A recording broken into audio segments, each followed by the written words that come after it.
Thanks for coming.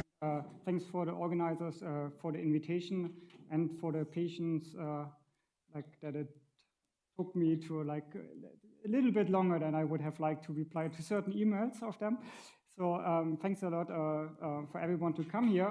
Today I will talk about, or the mini course in general, will be about infinite dimensional symplectic geometry. Symplectic geometry is very tightly connected to Hamiltonian systems, and I'm originally also a physicist.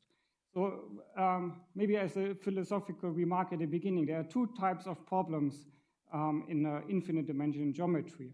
One of them, I would say, are the interesting ones, and the other ones are the uninteresting ones. Of course, that's a very personal view, what is interesting, what is not interesting.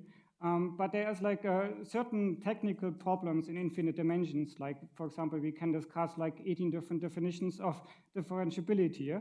And that could be the whole course, just about different notions of differentiability in infinite dimensions.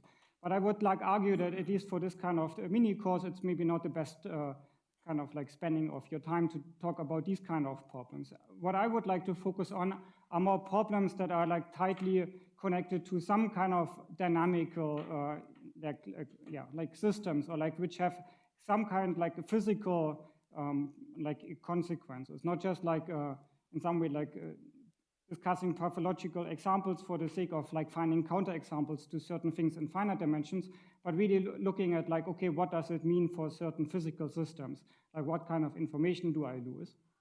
So that's for the general scope of the mini course. To give you some kind of outline of what you expect. Today, we will talk mostly about motivation, which will be, we discuss a bunch of systems where infinite dimensional symplectic geometry naturally and sometimes a bit surprisingly comes up. So that will be the first part, the examples. And then we look at something that essentially how you perform a normal symplectic geometry course for the university. The first thing is what you do, you discuss the linear setting. So that's what we're gonna do today, as we talk a little bit about linear symplectic geometry in infinite dimensions. So if you want, you can call that symplectic functional analysis, because it's combining symplectic geometry with linear functional analysis. So that's the plan for today, essentially. Tomorrow, in the next lecture, we will talk about diffeomorphism groups, which will be quite special, and they have some problems related to, for example, conserved quantities. So we will discuss what the momentum maps for the diffeomorphism groups, and maybe also some elements of Lie-Poisson geometry there in this context. And then I would like to, that will be the main part of the course, talk about symplectic reduction in infinite dimensions. There are certain problems, and I will tell you at least roughly speaking how we can circumvent these problems and find a solution. And then in the end, I will discuss certain kind of examples where we can do symplectic reduction of an infinite dimensional system and obtain something nice. So that will be the last talk. And then symplectic geometry is tightly connected to complex geometry. For example, there's something called the Kempf-Ness theorem that says certain symplectic quotients are the same as some algebraic quotients. And there are some ideas to lift that to infinite dimensions. And I would at least discuss some ideas related to that. But I already noticed while preparing that it might be a bit too ambitious, so I'm not sure if I managed to actually discuss the last point. But if you have any questions later, then we can discuss that also at the end of the week.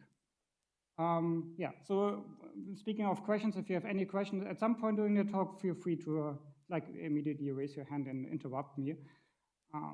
Okay, so that's the plan, and the starting point will be the wave equation.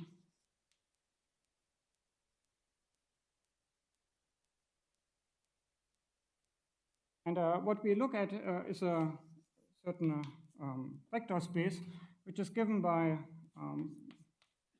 look at the Sobolev class of, on Rn times L2 functions. And here H1 was essentially introduced this morning by Anastasia, are the 1.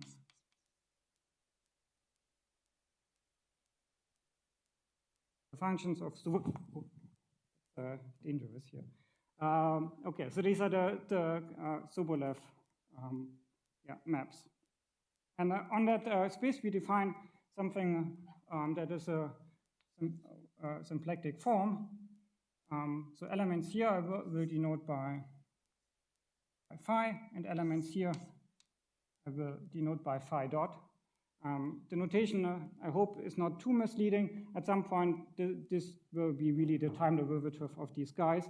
But on this kind of notation, it's a bit like physics notation, where phi and phi dot are independent functions. And then the symplectic form here is defined.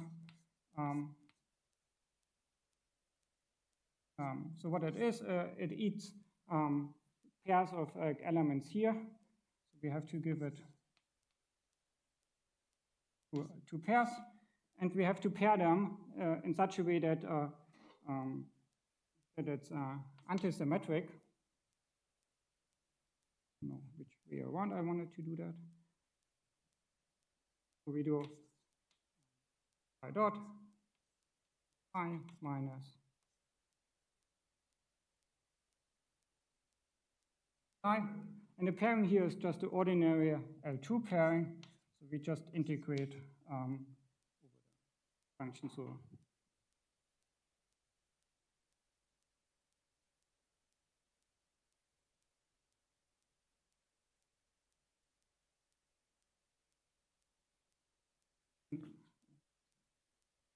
and similarly for the other pairing.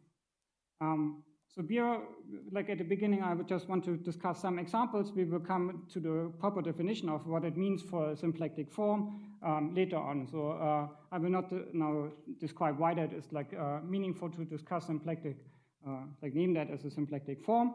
But sorry? Complex functions? No, both is like works. You would need like a complex conjugation somewhere. So for the moment, just assume that everything is real valued, but there is of course also an analog, complex valued. Good. So usually you have like two ingredients. One of them is the symplectic form, and of course something else is the Hamiltonian. If you want to discuss the dynamics. So in this case, we just look at like a quadratic Hamiltonian.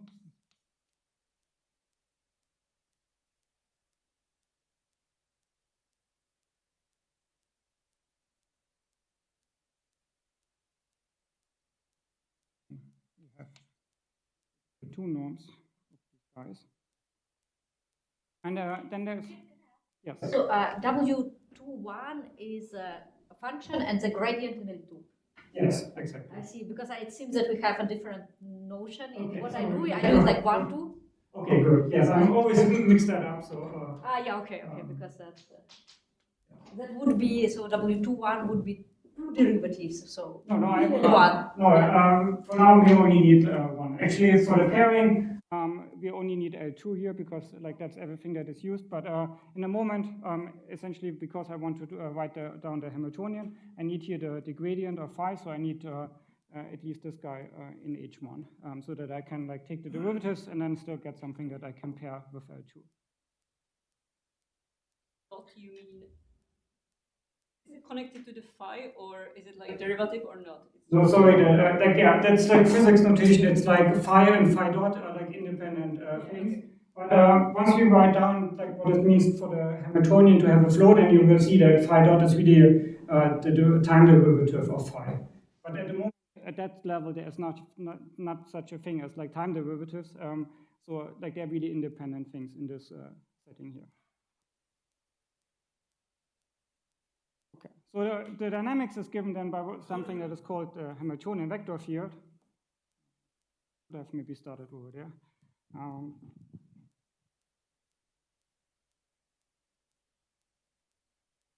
Once you have a Hamiltonian, then there's something called a Hamiltonian vector field. And as before, we will discuss like the precise definition later on. But what this means is that it's a vector field that if you plug it in the symplectic form and say some other vector, what you get is the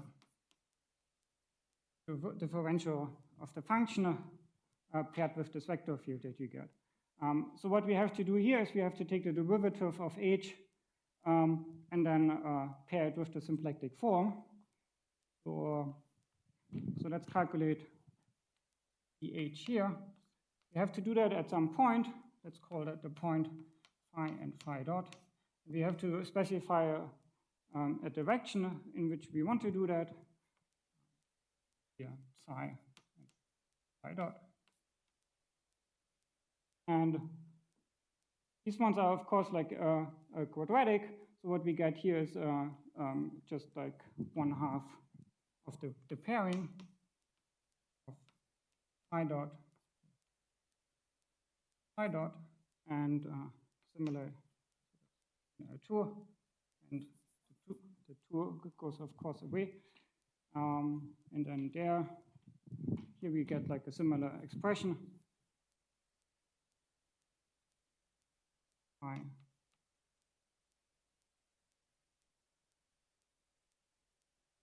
And what we want to isolate essentially this vector, because you can like imagine like we want to find like a equation for xh without the y. So we kind of need to remove the y here, and what we do is we do partial integration here. So we get minus Laplacian of phi, that with psi in L2. And then we plug that, we can like now compare it, where was it here, to this expression. So what we see, it's like it's perfectly out of this form where we have some element paired with psi prime. So these are here. And then we have an element that is paired here with the psi, and these other elements that are like that are paired with give me then the vector field that I have to plug in this first element here. So the vector field x of h, it's defined on phi and phi dot, is phi dot. The first element has like two components. The first element is the one that is paired with psi, which is phi dot. And the second element is paired with psi, and that's just the Laplacian of phi. And once you have a vector field, then the flow of that is given. Namely, you have phi of t, and then if you take the derivative phi dot of t, and then you take the derivative of these curves, these should be an integral curve, which is to say that we plug in x at these elements. Dot. So if you do that, now we can use our formula. What we see here is that it's phi dot of t, and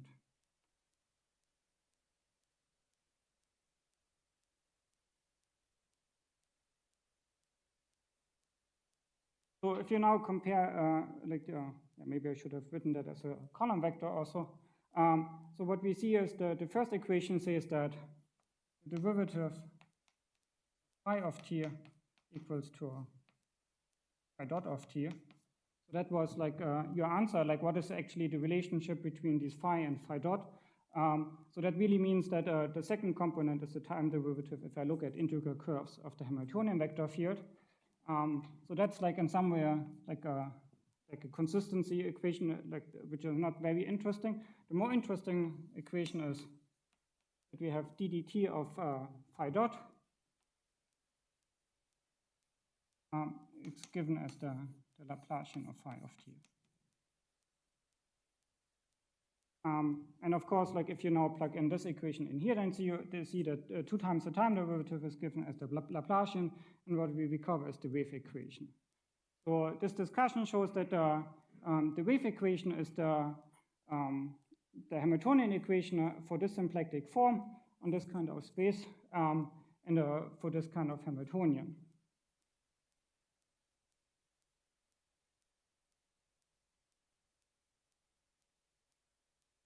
And I already want to remark here that there are already a first few problems that you see here.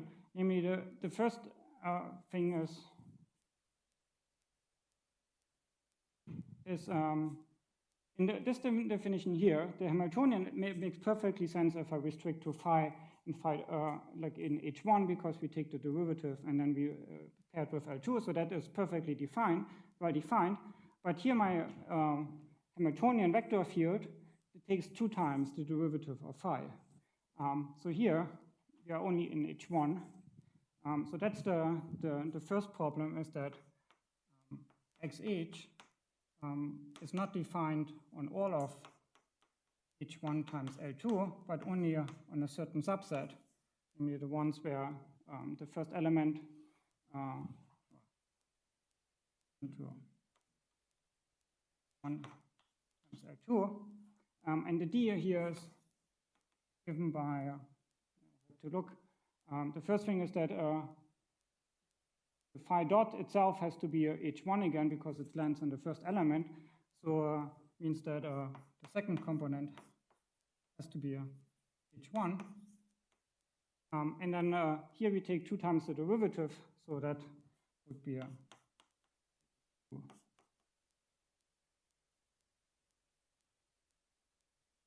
so that's already the first problem, that it's what you encounter in these kind of settings is that although your Hamiltonian might be defined like everywhere on your symplectic manifold, the Hamiltonian vector field might need, like you need to describe the domain of definition of the Hamiltonian vector field to really obtain a nice vector field that is well defined if you really want to be rigorous and not just formal.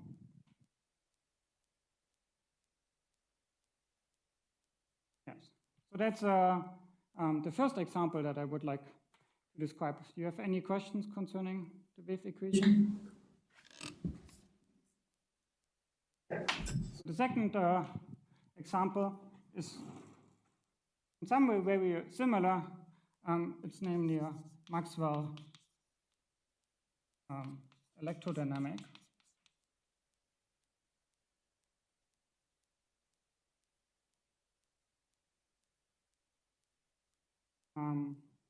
And there we look at the symplectic space, which is similar to here, the cotangent space. In this case, we take the cotangent space of the all one forms on sigma. So sigma is some open domain in R3. And then these are the one forms defined on sigma. Usually there are also some kind of boundary conditions we have to put on. Let me just like ignore all boundary contributions for this case here. So what this means is we look at one forms on sigma, and then the cotangent bundle, that would be something that I can pair with a one form, and over a free, like over R3.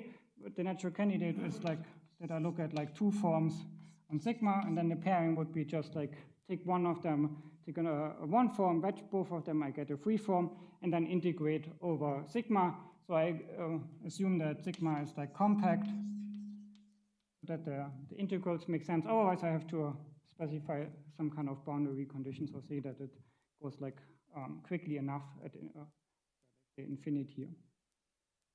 That's the configuration space or the symplectic space.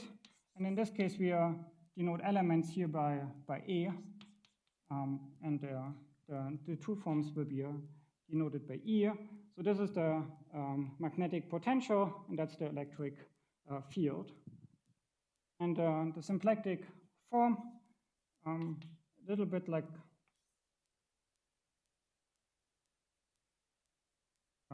yeah, not like totally exactly or like in physics notation, what we would do is we write it as delta E and delta A, which is similar to having dq wedge dp, which is the standard symplectic form on the cotangent bundle. Just now that I kind of viewed A again as kind of a continuous function or like a smooth function on this cotangent bundle, like the projection to the first factor. Actually, of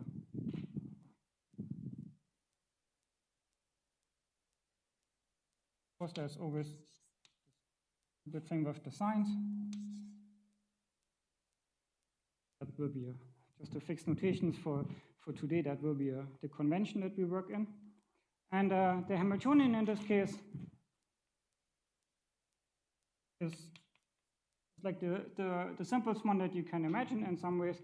Namely, it would be a p squared plus q squared, the one from the harmonic oscillator, just that we now have A and E, and we have to, instead of taking the norm, we have to look at like in the work like with the norm in a sense of like one forms and integrate. So that what we do here is we have A wedge the Hodge dual of A. That was a one form. The Hodge dual is a two form. So what we get is, like, if you take the wedge product of that, we get a free form, and then we can integrate. And similar,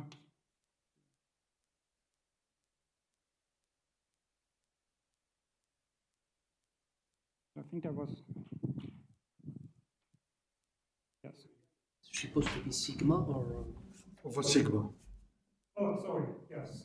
Everything is over sigma. Yeah, like at some point I would like to integrate over one forms, but I cannot do that. So all of that is sigma, of course. And here it's actually like the correct way would be to take dA. So that would be a dA in physics lingua is the magnetic field. So it's like b squared plus e squared. It's not relevant at this point, but the first case was a Hilbert space, so the continuity of omega was clear. But what topology are you giving to this manifold, to this vector space? Yes, that's one. I think it really also doesn't matter too much, essentially, because like you can see it, like it's essentially if you want to look at H1s and something, it's the same kind of structure here, where we have the first one, we take derivatives in the Hamiltonian. So that one would be just H1. And here would be L2 that would be sufficient for the Hamiltonian. It's actually the same kind of like structure here, just that like, that we now have one forms. So there's actually not much more going on. But like, let me like say I don't want, like in this example, I don't want to go too much into the functionality difficulty. So let's assume that, for example, we just look at smooth connections or like smooth one forms in two forms. Okay, and then if you do the calculation, which is like very similar to the calculations that we did upstairs, at some point you get like something quadratic, then you have to do partial integration to bring the d over. And what you end up with is that the Hamiltonian vector field is given by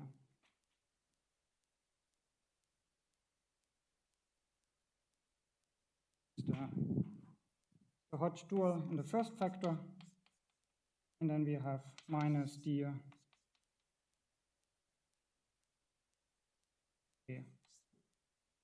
in the second factor.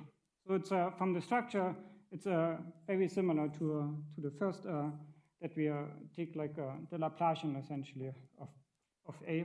Sector Laplacian now means like Laplacian in the sense of one forms. So in this case, what we end up with is like the equations that d dt A is the Hodge dual of E, and dt of E is given by minus E of A. And if you set now dA to B, then you recover the two equations that you have seen in your first lecture of physics. These ones are the two dynamical equations that we get from electrodynamics. And then there's one more that, so these were dynamical equations. And then there's one more that you get, namely d of b equals to 0, but that's automatically satisfied because b was by the definition a dA, and then we remember that d squared is equals to 0. So this equation is automatically satisfied. And now, like, there's one more equation in the Maxwell equation, and that's the so-called Gauss constraint.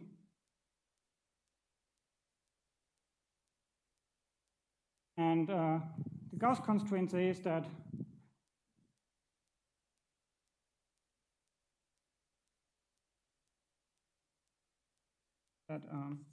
d of E equals to 0. And if you look at essentially at this equation, if you take d of this equation, you end up again with d squared. So this Gauss constraint is actually conserved in time. So because d hits the d squared. So that's kind of like we would say like the left-hand side, the d of E is kind of like a conserved quantity, like in the sense of that we had like discussed before, that this is kind of like something that is constant along the time evolution, so that should be some kind of conserved quantity.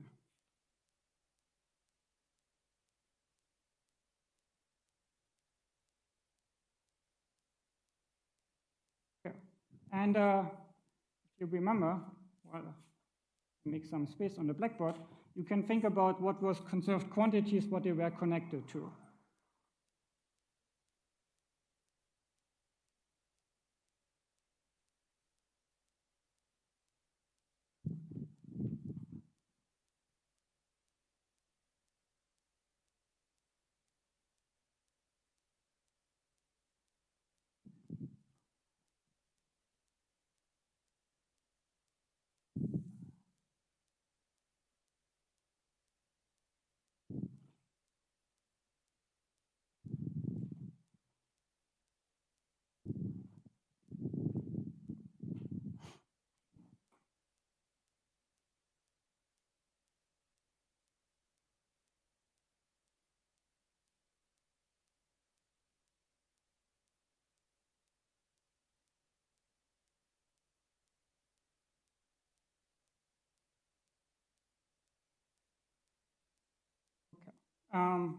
So does someone has an answer? What is like the connection of didydum with conserved quantities? What do I have to put in didydum?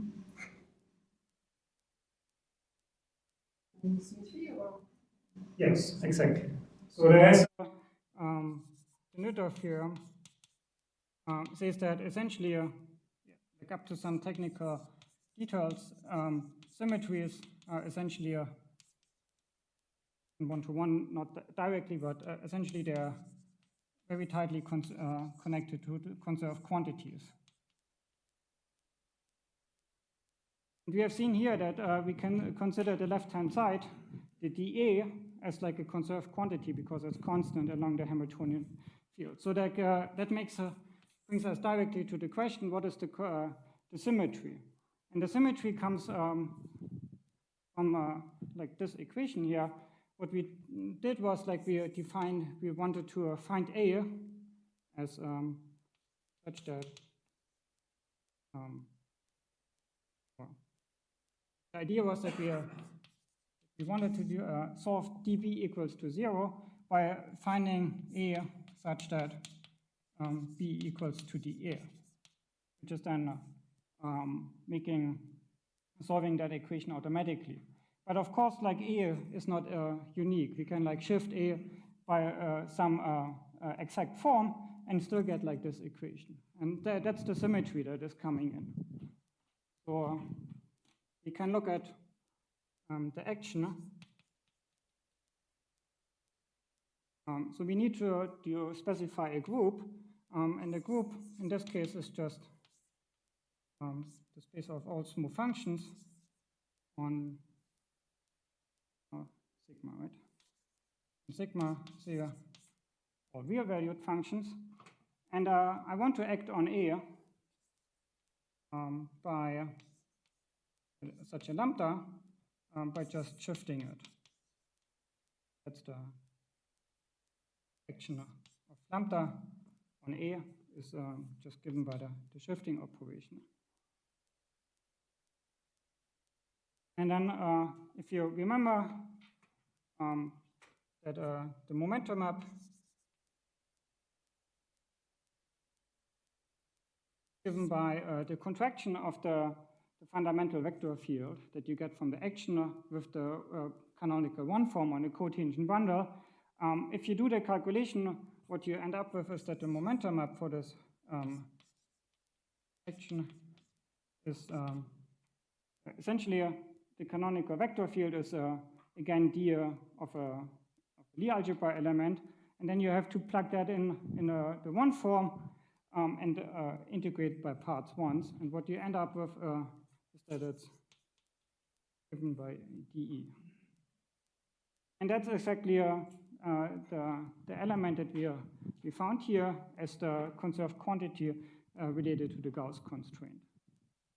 So the upshot here is that the Gauss constraint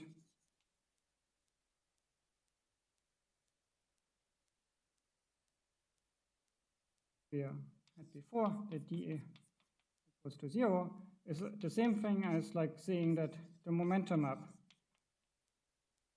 associated with the symmetry, where we shift the potential, is equals to 0.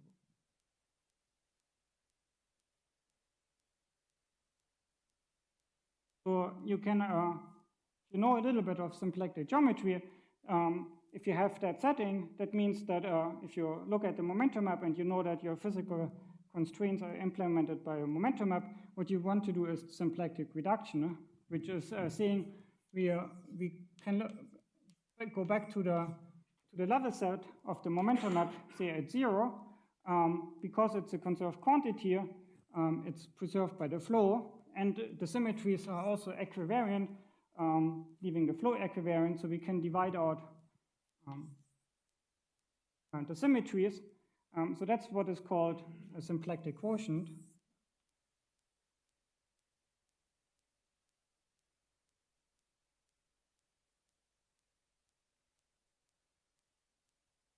And this one is again, that's the standard theorem, says that this one should be again a symplectic manifold.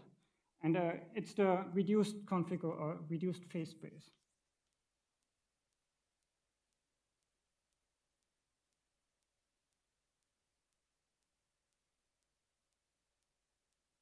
And in some way, that's like the space that you want to work on, because what you want to study essentially are these two dynamical equations. And these two dynamical equations go down on this quotient, because they leave the level set invariant and the equivariant under the actioner. And you don't kind of like you want to like quotient out these two constraints that you have. That's the first kind of like class of examples for infinite dimensional geometry is things that are essentially Hamiltonian PDEs.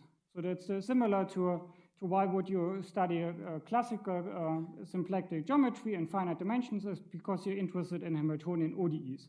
That's like one of the classical motivations for symplectic geometry. And similar here, we can think of, like why would you study infinite dimensional symplectic geometry? Okay, because you're interested in Hamiltonian PDEs in this case. And in that way, symplectic geometry gives you kind of like a framework to say what kind of properties do all of these equations have in common. Similar to symplectic geometry that says something about the class of all Hamiltonian ODEs. So that's one of the motivations.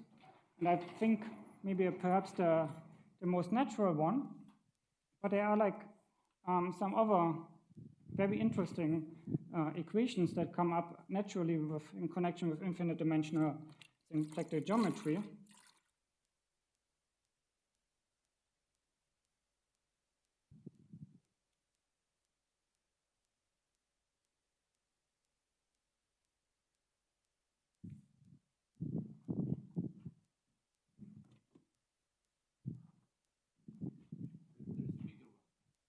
Yeah, actually, I prefer the small one because it's kind of more handy to.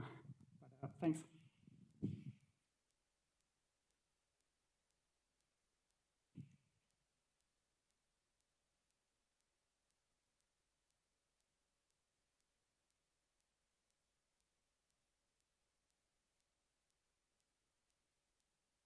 And this next class that I would like to discuss are like PDEs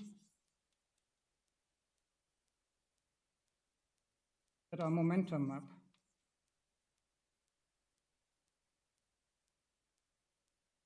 constraints. So what we have already seen, I go back here, is that you have a symmetry, then we get a momentum map, and if you set the momentum map equals to 0, you can view that as some kind of PDE. In this case here, it's a very like linear PDE essentially for the electric field, saying that the d of it has to be 0. But there are like more complicated PDEs that can be written as these kind of momentum map constraints. And I think the classical work goes back to Attia and Bott, which looked at the following setting. You have a two-dimensional surface, say compact and without boundary, and we look at some principal G bundle over that. And associated to this data, we have two spaces, namely one of them is the space of all connections. That's all G connections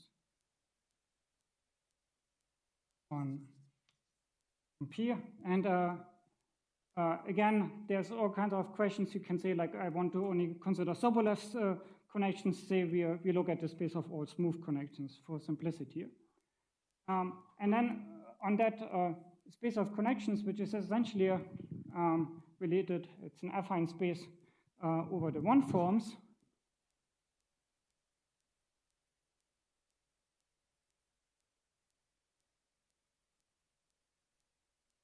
Over one forms on sigma, and the one forms on sigma with values in the adjoint bundle.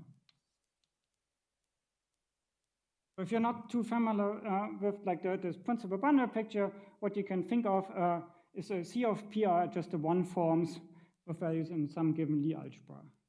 That would be sufficient. And then on that space, we define a symplectic form by constant. So we just have to plug in two tangent vectors, so two one forms. And what we do is like, okay, we have two one forms. What we can do is we take the wedge product of them. We get a two form on sigma.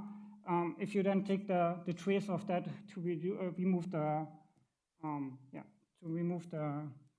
Lie algebra, we take the trace. So that would be a real valued two form on sigma, and we need to produce a number.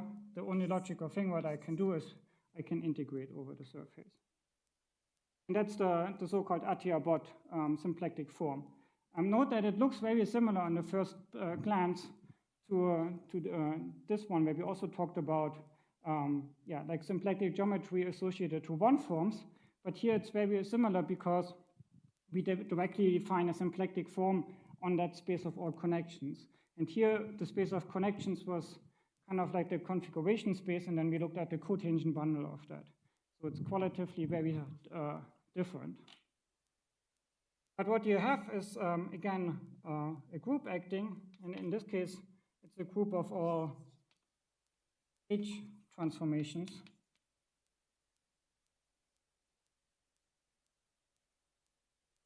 the principal bundle P. You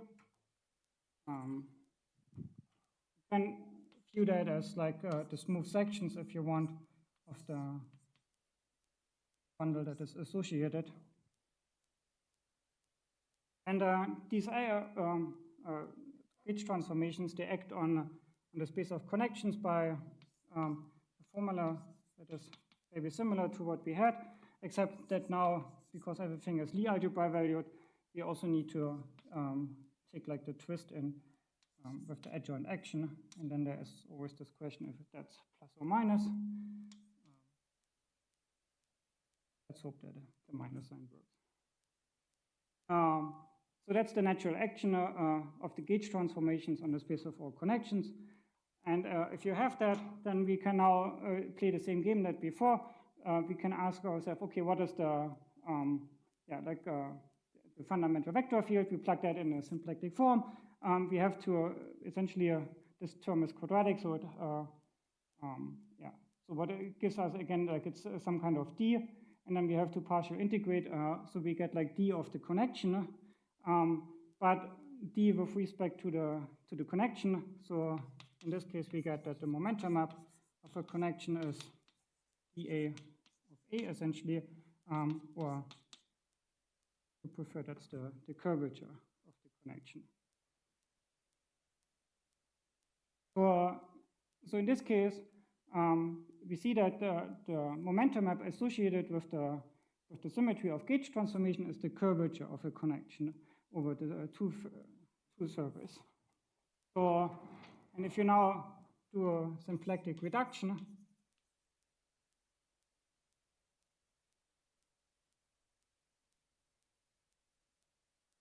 what you end up with is we look at inverse image of 0. So that would be all connections which are flat. And then we quotient out the symmetry of gauge transformation. So that's the moduli space of flat connections.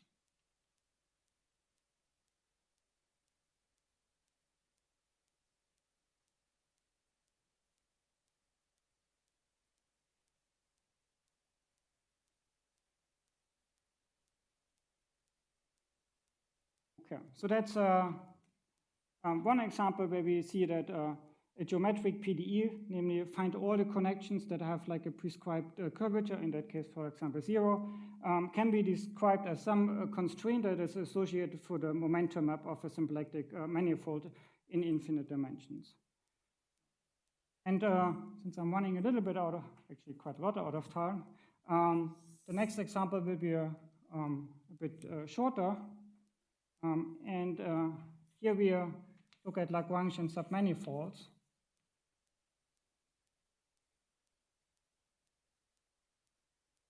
And the setting here is that we take some compact manifold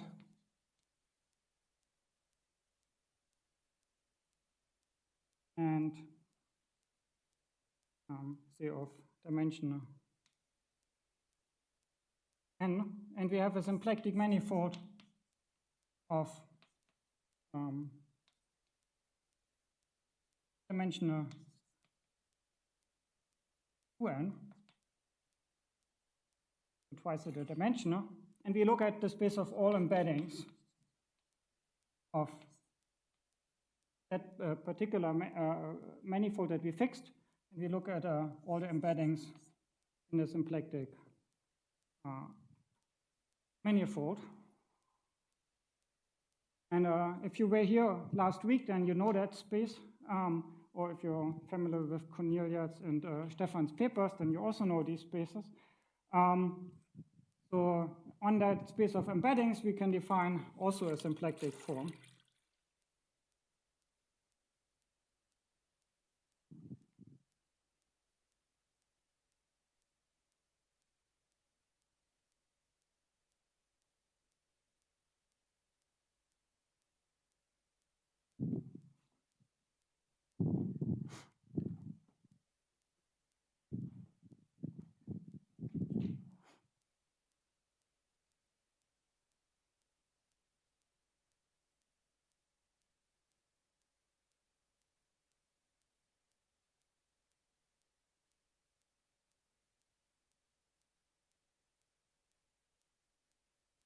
So for that, we have to say what is the tangent space. Say we have like iota, which is one embedding. Iota is an embedding of L and M. Then the tangent space of all the embeddings, L and M, we can think of that as a variation of that map. So it's a tangent, so it's a vector field along that map.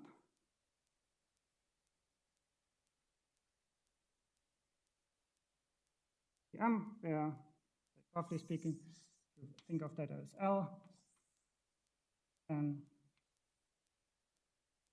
you have iota of L sitting inside the symplectic manifold, and then this vector field is saying, okay, how do we change that submanifold sitting inside of the manifold, and that is given by this vector field along the image. That's the tangent space. And then in order to define a symplectic form on the space of embeddings, we have to give ourselves the following data, the iota, which is the point, and then two vector fields along the iota. And I will have to produce a number out of that. Well, so what I have is like two vector fields on M. The natural choice, what I can do is we plug them in the symplectic form that we are given ourselves. So we can plug in omega iota of x, and then we have capital X evaluated at the point x, and y at small x. That makes sense. It's also nice antisymmetric in x and y, so that's a nice candidate, but it's not like a number yet, because it depends on x, but x is like a point here in L. So that's a function on L, and a natural choice would be we want to integrate that over L. And in order to do that, we need some kind of measure or some volume form. So I need to give myself a little bit more information here, where this one is a volume form.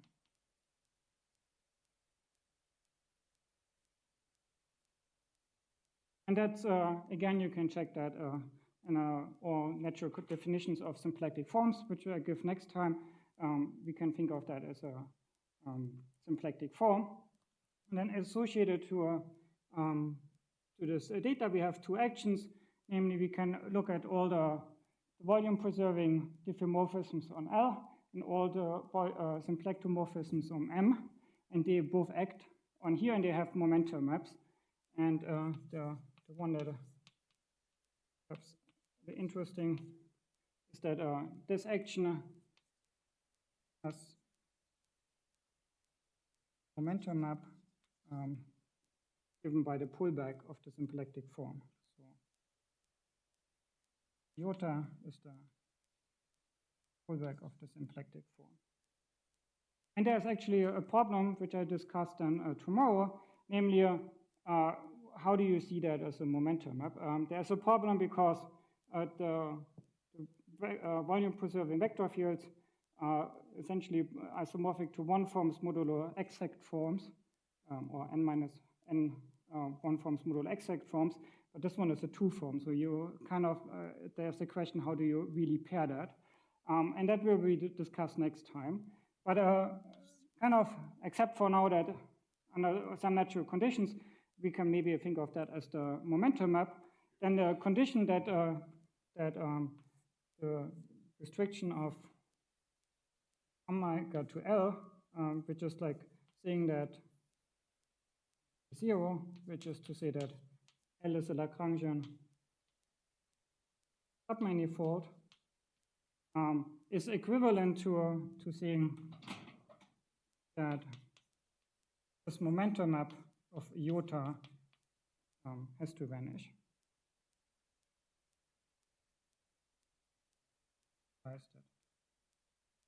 Image of L in M is a Lagrangian submanifold. So what we see here is that certain PDEs can be described as momentum map constraints to some infinite dimensional symmetry.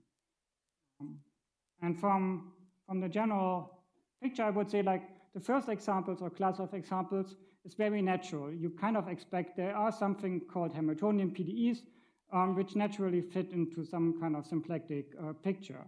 I find like the second example a bit surprising, that there are certain PDEs that are like geometrically interesting, which are like for some reason PDEs associated with momentum maps. I think that's like a very nice surprise that you care about these PDEs. Of course, in general you would expect that there are some kind of PDEs, but it's quite interesting that like quite a few PDEs that you care about, for example, the curvature, or like here's something about like Lagrangian embeddings, that these kind of things like can be described actually as like infinite dimensional, constraints on a momentum map. And in the last few minutes, I would like to discuss an example that I personally I think is like just, at least for me, it's a lucky coincidence that we can use symplectic geometry for these kind of questions, and they are coming from operator theory.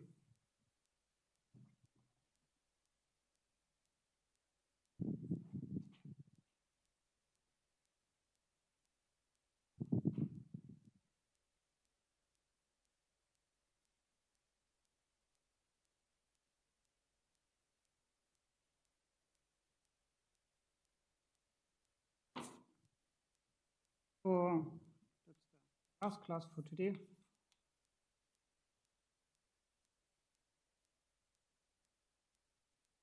And what we look at, there's different variations of that example, but like the basic setup is that we look at some, say, complex Hilbert space.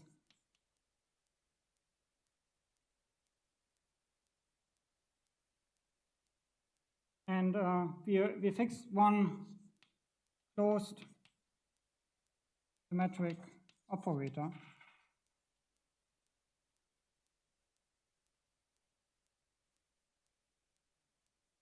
Here, we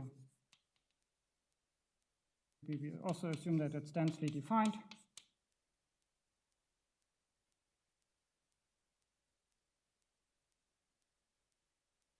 And that's a basic setup. And now imagine we are like interested in describing what are the self-adjoint extensions of that operator.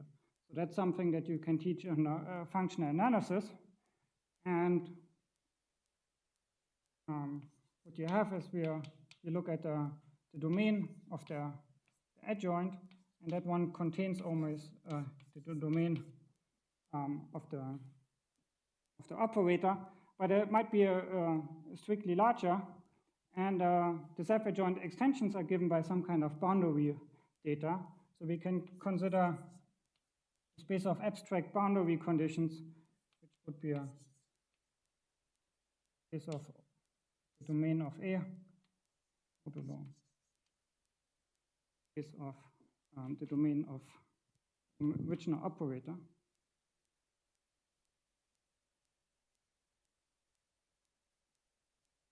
And then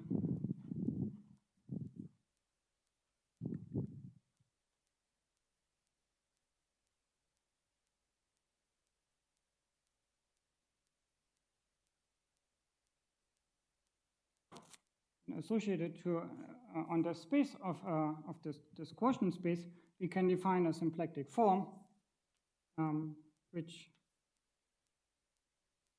it's an equivalence class of points. And what we do here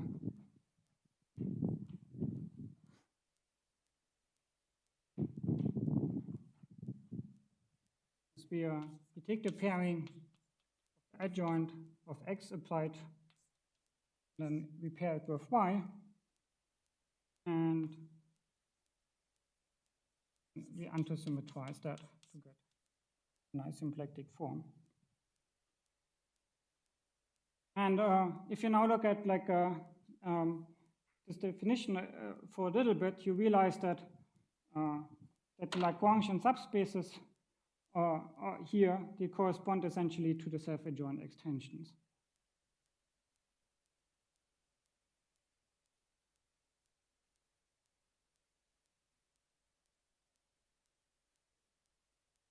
A defined on D. Yeah, essentially in one-to-one corresponds to if you project down D, which is lying somewhere in between the domain of the adjoint and the domain of the original operator. And if I project that down to the equivalence class here, I get a certain subspace, and the subspace is Lagrangian. That's essentially just playing with the definitions.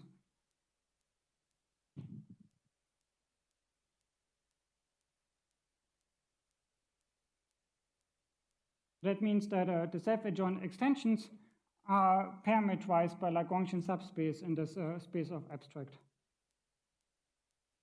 Maximally isotropic. In this case, Lagrangian means that if you take a symplectic rule of that subspace, you get the subspace again. So they are their own symplectic orthogonal. And you might know from von Neumann theory that it's like you might be more familiar with that description, which says that essentially the space of boundary conditions is you can identify that as n plus with n minus, where these ones, the n plus minus, are the defect spaces, which are the kernel of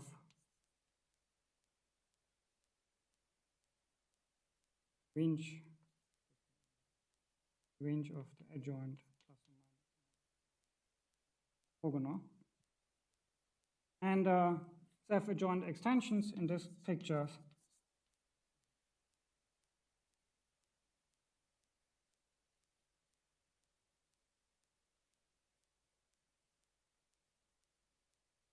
here then in one-to-one correspondence with unitary operators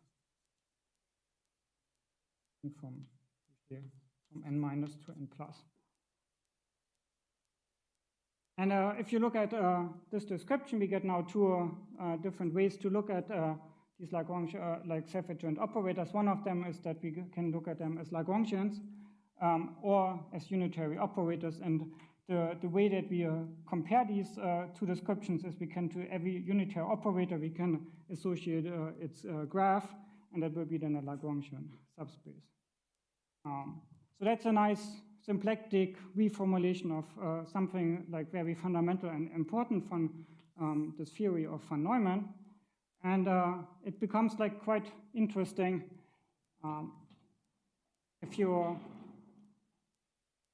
have like a family of operators. So let's say the epsilon, which is a family of self-adjoint extensions. So the way you should think of that is like that we give ourselves some PDE, and then we have some data of that PDE depends on some parameter, and usually these are lower order derivatives. And these kind of give you then a different kind of self-adjoint extensions, but the principal symbol is usually fixed. In that case, the B of A is usually you can make that a constant, and the self-adjoint like extensions, they give you a family of Lagrangians in there. And then if you symplectic geometry, then you know, okay, like I have a family of Lagrangian subspaces. What I do is like I calculate Maslov indexes and things like that. So if you have Lagrangian subspaces, that gives you a very interesting like topological information. Yes? Curious about this presentation when you constructed BA. So far, this has been a kind of an algebraic construction, right? Because there's no topology involved. Yes. How do you think about duals or approximations if you don't have a topology yet? Like in this case here, BA is naturally a Hilbert space with the graph norm. You can know that as like, and then you can see that the symplectic form that I described there is naturally yeah, like compatible with the Hilbert space structure. So you're giving the graph norm to be A. Yes, yes. Okay, so then we have a family of self-adjoint operators, so that gives us, in this case here, say, defined on d of epsilon, that gives us then a family of Lagrangians, epsilon in E of A, and just as like the last statement, because I'm already over time, the spectral, what is called the spectral flow of these A epsilons are essentially calculated in terms of the Maslov index.